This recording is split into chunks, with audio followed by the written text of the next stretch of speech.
The infinite curiosity of Leonardo da Vinci, a man 500 years ahead of his time. Prologue. The eternal question. Imagine a mind so restless, so curious, so boundlessly creative that it could never focus on just one thing. Imagine looking at the world and seeing not just what is, but what could be. Imagine designing helicopters 400 years before the first airplane, sketching submarines centuries before they existed, understanding human anatomy better than any doctor of your time, and doing it all while painting the most famous smile in history. This is the story of Leonardo da Vinci, a man who was not just an artist or an inventor or a scientist, but all of these and more. A man whose notebooks contain sketches for tanks, parachutes, and robots alongside studies of water flow, observations of birds, and anatomical drawings of breathtaking precision. But this is also the story of a man who finished almost nothing, who left more works incomplete than complete, who was so fascinated by everything that he could commit fully to nothing, who saw so many possibilities that he was paralyzed by infinite choice. Leonardo was a genius who contained multitudes, artist and scientist, engineer and philosopher, bastard child and confidant of kings, visionary and procrastinator, master and eternal student. This is the story of the man who wanted to understand everything, who came closer than perhaps anyone in history, but who died believing he had wasted his life. It's the story of infinite curiosity meeting mortal limitations. And it's more relevant today than ever. Chapter 1. The Bastard of Vinci. On April 15, 1452, in the small Tuscan hill town of Vinci, a child was born out of wedlock. His father, Ser Piero da Vinci, was a notary from a respectable family. His mother, Caterina, was a peasant girl, possibly a slave from the Middle East, though historians debate this. The baby was named Leonardo di Ser Piero da Vinci. Leonardo, son of Ser Piero from Vinci. In the rigid class structure of Renaissance Italy, being illegitimate was a profound disadvantage. Leonardo could not inherit his father's profession. He could not attend university. He was barred from the prestigious guilds that controlled most professions. He was, by the standards of his society, nobody. But this apparent curse became his greatest blessing. Because he couldn't follow traditional paths, Leonardo was free to forge his own. Because he couldn't attend university, he wasn't imprisoned by academic dogma. Because he was an outsider, he could see things insiders took for granted and question everything others accepted without thought. Leonardo grew up in the countryside around Vinci, surrounded by nature.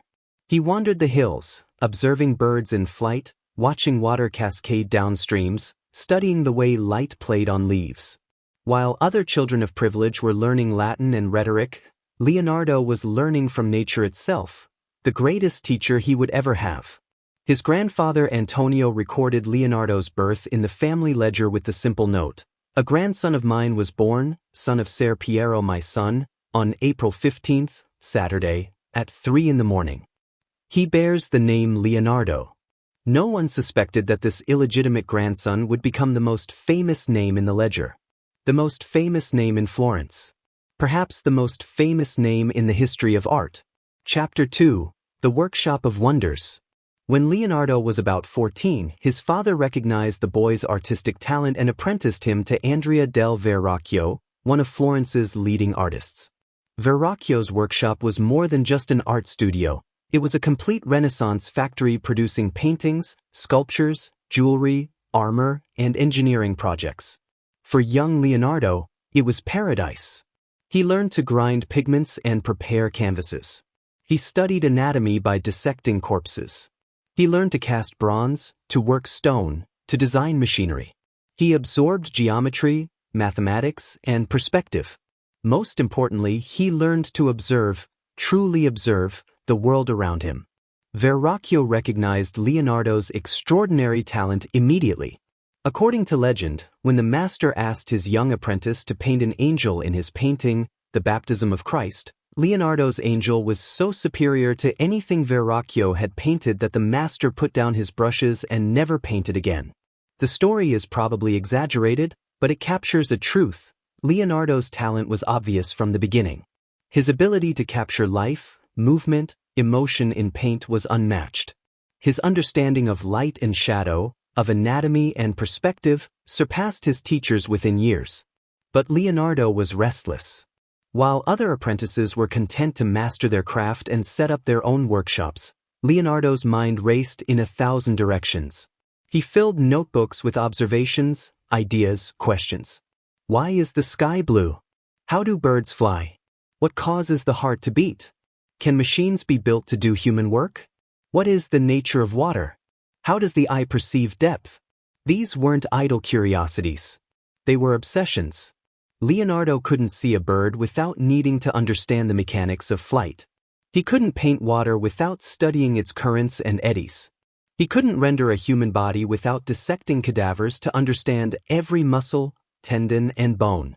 His curiosity knew no boundaries, recognized no limits. If a question existed, Leonardo needed to answer it. Chapter 3: The Florentine Years, Promise and Procrastination. In 1472, at age 20, Leonardo was accepted into the Painters' Guild of Florence. He could now work independently, take commissions, build his reputation. The art world was at his feet. And almost immediately, Leonardo began developing his reputation for never finishing anything. His first major independent commission was The Adoration of the Magi, for a monastery. Leonardo began with typical Renaissance ambition: dozens of figures, complex composition, revolutionary perspective. He made detailed preparatory drawings that showed his genius. He began the underpainting, and then he abandoned it, unfinished. This pattern would repeat throughout his life. Leonardo would accept a commission, begin work with incredible energy and innovation, get distracted by some other interest, a mathematical problem, an engineering challenge, an anatomical mystery, and leave the painting incomplete. His patrons were furious. His contemporaries were baffled. Here was perhaps the greatest artistic talent of the age, and he couldn't finish a painting on deadline. But Leonardo's mind worked differently. For him, the journey of discovery was more fascinating than the destination of completion. The process of understanding was more valuable than the finished product. Why spend months perfecting a painting when there were so many mysteries to explore, so many questions to answer? During this period, Leonardo's notebooks began to accumulate. He wrote backwards, in mirror script, filling page after page with observations, sketches, ideas. He drew flying machines, water pumps, military fortifications, anatomical studies, botanical observations, mathematical calculations. He was building a complete encyclopedia of human knowledge, written by one man, for one man. Most of it remained private, locked in notebooks that wouldn't be widely studied for centuries. Chapter 4: Milan, the Universal Man. In 1482, Leonardo left Florence for Milan. He went seeking patronage from Ludovico Sforza, the Duke of Milan. But Leonardo didn't present himself as a painter. Instead, he wrote an extraordinary letter listing his skills. He could design portable bridges for armies. He could drain moats and scale walls. He could make bombards, mortars, and light ordnance. He could construct covered vehicles that could break through enemy lines. He could design tunnels and secret passages. He understood how to divert rivers. And almost as an afterthought, he mentioned, "In painting, I can do as well as anyone." It was one of history's great cover letters, equal parts genius and audacity. Ludovico hired him, and Leonardo spent the next 17 years in Milan. They were among the most productive and diverse of his life. For Ludovico, Leonardo designed stage sets for court pageants, elaborate mechanical marvels with moving parts, special effects, and dramatic innovations. He planned irrigation systems. He designed weaponry. He served as a military engineer. He painted portraits of the court. And in the refectory of the monastery of Santa Maria del Grazie, he created one of the greatest masterpieces in the history of art, The Last Supper. Leonardo approached the painting with typical obsession. He wanted to capture the psychological moment when Christ announces that one of his disciples will betray him. Each apostle would react differently: shock, denial, anger, grief. This wasn't just a religious scene, it was a study in human emotion and psychology. Leonardo spent months just thinking about Judas's face. How do you paint the face of ultimate betrayal? He wandered the streets of Milan studying faces, looking for the perfect model. The prior of the monastery complained about Leonardo's slow progress. Sometimes Leonardo would stare at the painting for hours without touching a brush. Other days he would work in a frenzy, barely pausing to eat. The prior complained to Ludovico. Leonardo calmly explained that he was still searching for the perfect face for Judas, but if the prior insisted he hurry, Leonardo would be happy to use the prior's face as the model for the betrayer. The complaints stopped. The Last Supper was revolutionary. The composition, the perspective, the psychological depth, it changed what painting could be. But Leonardo, ever the experimenter, had used an experimental technique instead of traditional fresco methods. The paint began flaking off the wall almost immediately. Leonardo's greatest religious painting started deteriorating within his own lifetime. It's been restored multiple times since, each restoration a desperate attempt to preserve what Leonardo created and half destroyed through his experimental approach. Chapter 5. The Notebooks, Mapping the Mind of Genius. During the Milan years, Leonardo's notebooks exploded with ideas, observations, and inventions. He filled thousands of pages with drawings and notes, creating a private encyclopedia of everything that fascinated him. He dissected human corpses, at least 30 bodies over his lifetime, creating anatomical drawings of unprecedented accuracy. He was the first to correctly describe the human spine. He discovered that blood flows through vessels, not air, as medical texts claimed. He drew the chambers of the heart, the muscles of the face, the development of fetuses in the womb. His anatomical drawings were so accurate that medical students use them today. He studied water obsessively, how it flows, how it creates vortices, how waves form, how it erodes stone. He filled pages with drawings of water spirals, turbulence patterns, and hydraulic machinery. He understood fluid dynamics centuries before it became a formal science. He designed flying machines based on his studies of bird flight. He sketched helicopters, he called it an aerial screw, parachutes, and gliders. None could have worked with the materials available in his time, but the principles were sound. Given modern materials, several of Leonardo's flying machines have been successfully built and flown. He invented a primitive tank, an armored vehicle with cannons pointing in all directions, moved by men turning cranks inside. He designed a diving suit. He sketched a robot knight that could sit up, move its arms, and turn its head. He studied optics, geology, botany, mathematics, music, and architecture. He was interested in everything, and his observations were centuries ahead of his time. But here's the tragedy: Leonardo shared almost none of this. His notebooks were written in mirror script, jumbled and disorganized, intended only for his own use. They weren't published. They weren't widely circulated. After his death, they were scattered, lost, hidden in private collections. Leonardo discovered truths about anatomy, engineering, and physics that wouldn't be rediscovered for hundreds of years. But because he never published, never shared, never finished, his scientific discoveries had almost no impact on the advancement of science. He was a genius who changed art forever, but whose scientific work remained mostly unknown until centuries after his death. Chapter 6. The Return to Florence, Rivalry and Revolution. In 1499, the French invaded Milan. Ludovico Sforza fled. Leonardo's secure position evaporated. After some wandering, he returned to Florence in 1500, now nearly 50 years old and famous as an artist but with relatively few completed works to his name. Florence had a new artistic star, Michelangelo Buonarroti, 30 years younger than Leonardo, arrogant, muscular, devoted to sculpture and possessed of a fierce intensity that matched his physical power. The two geniuses despised each other. Michelangelo mocked Leonardo for never finishing projects. Leonardo dismissed Michelangelo's work as crude and overly muscular. When they encountered each other in the street, they traded insults. The city of Florence, delighted by the rivalry, commissioned both artists to paint massive battle scenes on opposite walls of the same room in the Palazzo Vecchio. It was to be the ultimate artistic showdown. Leonardo began the Battle of Anghiari, depicting a furious cavalry battle with unprecedented dynamism and violence. Michelangelo began the Battle of Cassina, showing Florentine soldiers caught bathing when the enemy attacks. Neither painting was ever completed. Leonardo started with his usual genius, creating a composition that witnesses said was the most violent and dramatic depiction of battle ever painted. But he experimented with a new technique for fixing the paint to the wall. It failed. The paint ran. The image was ruined. Michelangelo was called away to Rome by the Pope and never returned to finish his commission.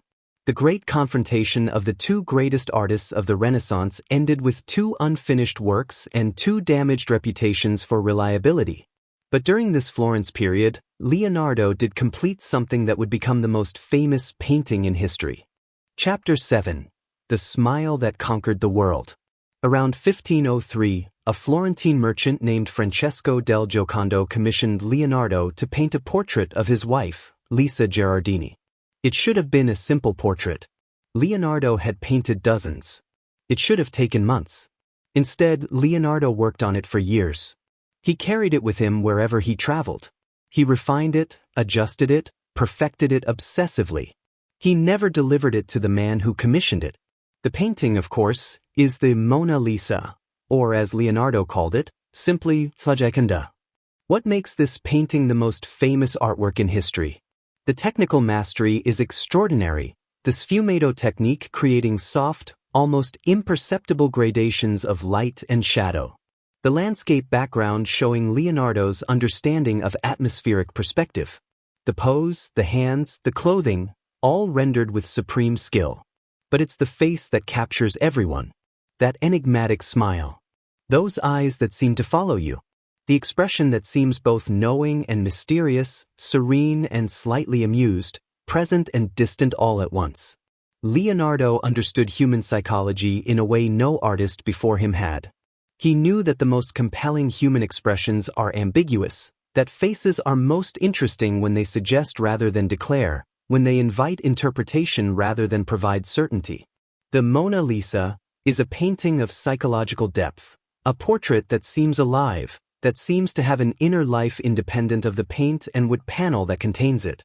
Leonardo never finished it, in his own estimation. He kept it until his death, still making tiny adjustments, still seeking perfection that couldn't be achieved because he could always imagine it better. Chapter 8. France, the Final Journey. In 1516, at age 64, Leonardo accepted an invitation from King Francis I of France. The young king was a passionate admirer of Leonardo's work and offered him a comfortable position with no obligations except to think, create, and converse. Leonardo traveled to France, crossing the Alps on the back of a mule, carrying with him his few precious possessions, some clothes, some books, and 3 paintings, including the Mona Lisa, St. John the Baptist, and Virgin and Child with Saint N. He settled in a manor house called Clos Luce, connected by an underground passage to the king's chateau at Amboise. Francis visited frequently, calling Leonardo, mon père, my father. The young king would sit for hours listening to Leonardo talk about art, science, philosophy, and his dreams for the future. Leonardo's right hand had become paralyzed, probably from a stroke, so he could no longer paint. But his mind was as active as ever. He designed a mechanical lion for the king that could walk and open its chest to reveal lilies. He planned festivals and pageants. He designed a royal palace and an ideal city that was never built. He also organized and reflected on his notebooks, perhaps thinking about legacy, about what would remain after he was gone. But mostly Leonardo talked. He shared a lifetime of observations, insights, and discoveries with the young king who hung on his every word. For Francis, these conversations were priceless. For Leonardo, it was finally having someone who appreciated not just his art but the full range of his genius. Chapter 9. The Final Days. By 1519, Leonardo knew he was dying. He made his will, distributing his possessions to his loyal assistant Francesco Melzi and others who had cared for him. He arranged for masses to be said for his soul. The illegitimate child who had questioned so much of Christian doctrine still hoped for salvation. On May 2, 1519, Leonardo da Vinci died at Clos Luce. He was 67 years old. Legend says he died in the arms of King Francis, who had rushed to his bedside. The legend is probably false. Court records suggest Francis was elsewhere that day. But it persists because it feels true to the relationship they had, to the love and admiration the young king felt for the old master. Leonardo was buried in the church of Saint Florentin in Amos. During the French Revolution, the church was destroyed. Leonardo's grave was lost. Today, a plaque marks the approximate location, but we don't know exactly where Leonardo's bones rest. It's somehow fitting. Leonardo, who was always between categories, artist and scientist, engineer and philosopher, Italian and French, bastard and nobleman, remains elusive even in death. Chapter 10. The Scattered Legacy. After Leonardo's death, his assistant Francesco Melzi inherited his notebooks, thousands of pages of drawings, observations, and ideas. Melzi treasured them, understanding their value. But after Melzi died, his heirs didn't understand what they had. They sold the notebooks piecemeal. They gave pages away as souvenirs. The carefully accumulated knowledge of a genius was scattered across Europe. Some notebooks were lost entirely. Some were damaged or destroyed. Some sat in private collections for centuries, unread and unappreciated. It wasn't until the 1800s that scholars began seriously studying Leonardo's notebooks and realized what had been lost. If Leonardo's anatomical drawings had been published in his lifetime, they would have revolutionized medicine. If his engineering designs had been built, they might have accelerated technological development by centuries. If his observations on geology, botany, and physics had been widely circulated, they could have transformed scientific understanding. But they weren't. Leonardo's scientific genius remained mostly hidden for hundreds of years. His legacy was as a painter, particularly of the Mona Lisa and The Last Supper. The full scope of his genius wasn't recognized until modern times. Today, Leonardo's surviving notebooks are among the most valuable documents in the world. Bill Gates purchased the Codex Leicester for $30.8 million in 1994. Museums guard his drawings like sacred relics. We're still discovering things in Leonardo's notebooks. Still finding ideas that were ahead of their time. Still marveling at the breadth and depth of his curiosity. Chapter 11. The Unfinished Life. Leonardo left behind roughly 15 completed paintings. 15. In a career spanning nearly 50 years. Compare that to his contemporaries. Raphael completed over 200 paintings in a much shorter career. Michelangelo filled the Sistine Chapel ceiling almost single-handedly. Titian painted hundreds of works. Leonardo started many more paintings than he finished. He abandoned the Adoration of the Magi. He left St. Jerome incomplete. The Battle of Anghiari was destroyed by his failed experiments. Even his completed works were sometimes disasters. The Last Supper began deteriorating immediately because of his experimental technique. By conventional measures of productivity, Leonardo was a failure. He frustrated patrons, disappointed clients, and left a trail of unfinished projects across Italy and France. But he also changed art forever. Before Leonardo, paintings were often flat, static, symbolic. After Leonardo, they became alive, dynamic, psychologically profound. He pioneered techniques, sfumato, chiaroscuro, atmospheric perspective, that every artist after him learned and used. He showed that art could capture not just appearance but essence. Not just how things look but how they feel. Not just physical form but inner life.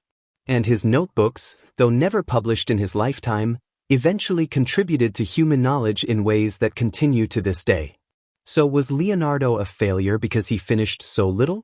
Or was he a success because what he did finish changed everything? Epilogue. The Infinite Mind. What was Leonardo's greatest weakness?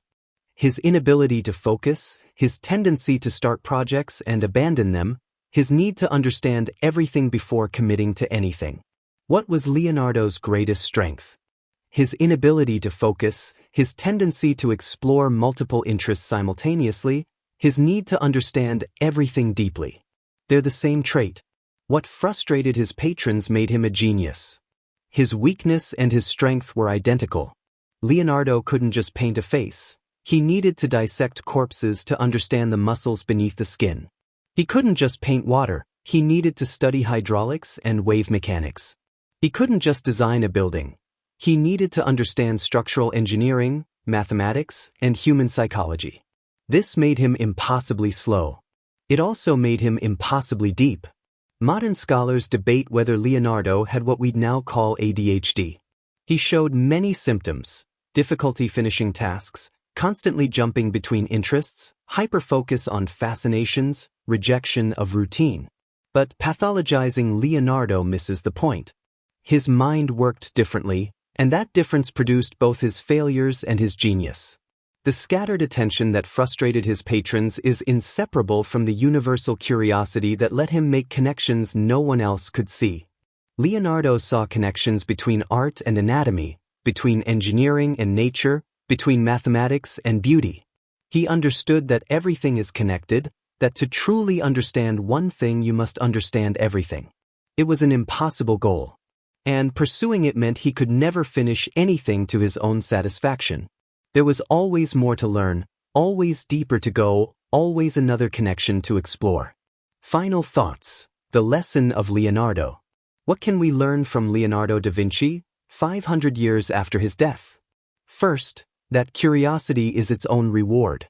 Leonardo didn't study anatomy to become a better painter, though it helped. He studied it because he was curious. He didn't design flying machines to get rich. He never built them. He designed them because the question, "How do birds fly?" fascinated him. In a world obsessed with productivity and output, Leonardo reminds us that knowledge itself has value. Understanding for its own sake matters. Second, that interdisciplinary thinking produces breakthroughs. Leonardo's genius came from connecting different fields. His art was better because he understood science. His engineering was better because he understood art. His anatomy was better because he understood both. Today's world increasingly demands specialization. Leonardo shows us what we lose when we narrow our focus too much. Third, that perfection is impossible and that's okay. Leonardo never finished the Mona Lisa to his own satisfaction. He carried it for years, constantly refining it.